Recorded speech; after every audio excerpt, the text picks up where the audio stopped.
सब बच्चे बैठे हो, वालिदैन को अपनी जन्नत बना लो, माँ बाप को अपनी जन्नत बना लो, उनकी दुआ ले लो।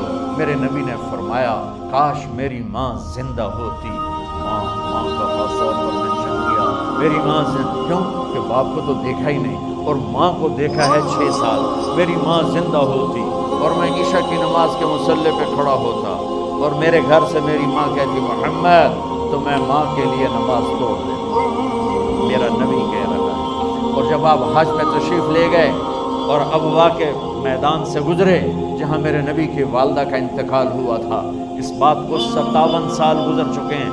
6 बरस की उम्र में मदीना से निकले 3 अफराद, मेरे नबी की माँ, मेरे नबी के वालिद की बांदी उम्मे ऐमन, वो भी माँ हैं, उन्होंने भी दूध पिलाया था मेरे नबी को।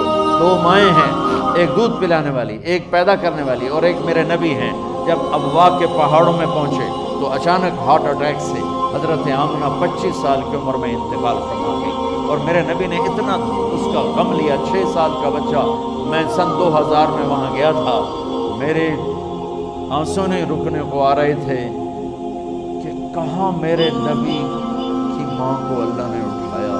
न कोई आसरा, न कोई सहारा, न कोई रिश्ता, न कोई झोली, न कोई छाँव, कैसे तन्हा यतीम कर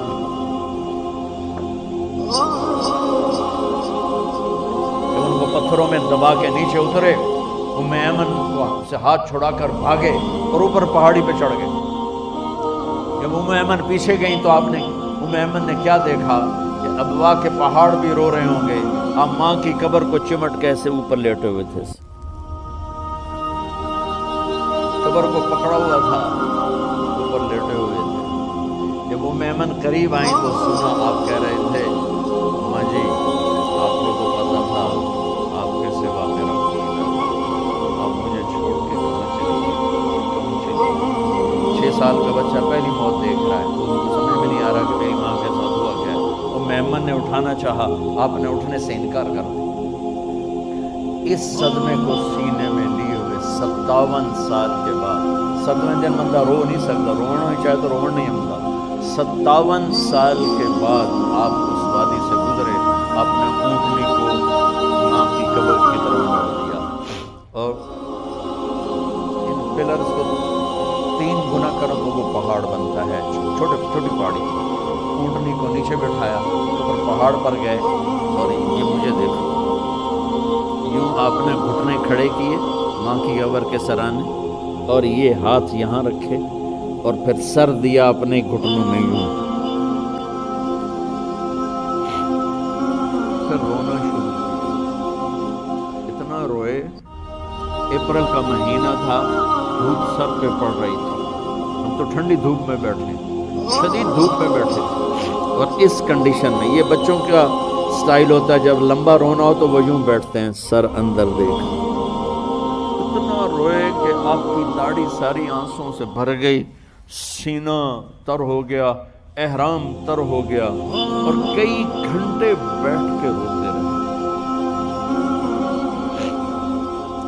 2 जहान के सरदार होकर तमन्ना कर रहे हैं, काश अम्मा तू जिंदा होती तो मुझे कहती मोहम्मद मैं तेरे लिए नमाज पढ़ देता।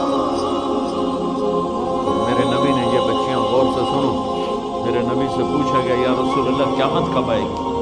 आपने फरमाया ये तो अल्लाह को पता। मैंने या रसूल अल्लाह को निशानी बताया? आपने फरमाया जब बच्चियां माओ को जलील करेंगी तो क्या होता है? जब बेटियां माओ के साथ बदतमीजी करेंगी और माओ को जलील करेंगी तो क्या होता है? एक माँ बेटी को मैं भूल नहीं सकता, माँ के मोटे मोटे आंसू गिर रहे थे और बेटी माँ से कह रही थी भौंक नहीं, हमारी अपनी पंजाबी जुबान भौंक नहीं। ये तो हम नौकर को कहते हुए डरते हैं, वो माँ से कह रही थी भौंक नहीं, यानी बकवास ना कर, रुआ के चुप, सिर्फ आंसू उसके गिर रहे थे। शायद वो याद कर रही थी कि 9 महीने कैसे इसको मैंने पेट में पाला, जनते हुए कितनी तकलीफों से गुजरी और उसको दूध पिलाते हुए कितनी रातें मैंने काट काट के गुजारी और उसके पेशाब धोते हुए कितनी दफ़ा मैं सर्दी में ठिठुरी और आज जब मुझे कह रही है भौंक नहीं। इसलिए मेरे نبی نے فرمایا جس نے ماں باپ کو دکھ دیا، سنو غور سے بچوں سارے سنو، جس نے ماں باپ کو دکھ دیا اس پہ اللہ کی لعنت، اس پہ فرشتوں کی لعنت، اس پہ زمین آسمان کی لعنت، نہ ان کی نماز قبول ہے، نہ روزہ قبول ہے، نہ صدقہ قبول ہے۔